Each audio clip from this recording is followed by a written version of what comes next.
Alam po natin na dahil nga sa pandemic, medyo ngayon lang po ulit tayo, no? Nagkasama-sama for such an opportunity to share insights and to collaborate to further our mutual goals.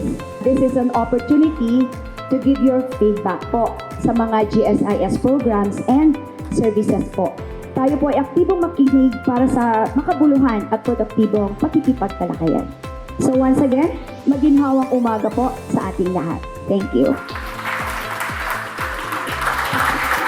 Isa rin po sa napakahalagang mandato ng GSIS ay ang panatilihing matatag ang pondo nito sa pamamagitan ng pagpasok o paglagak ng pondo sa mga magagandang investment opportunities upang sa ganon ay mapalaki ang pondo nito at masustain ng GSIS ang tuloy-tuloy na pagbibigay ng benepisyo at pensyon sa kanyang mga members and pensioners.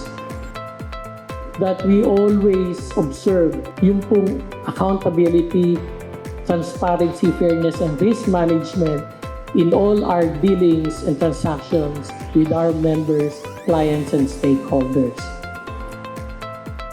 Alam po ninyo, ang pagpunta po namin dito ay dahilan po para namin maintindihan kumusta po ang produkto ng GSIS. Kumusta naman po ang amin pong serbisyo sa inyo.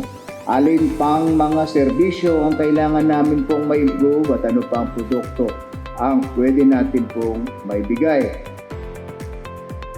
The moment you join government, it is our duty to be able to immediately deliver to you a better service, an improvement of your life na masabi nyo agad, hindi lamang po pensyon ang hinihintay po namin.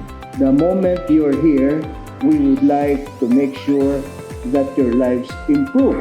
Magsisimula rin ho kami ng pabahay.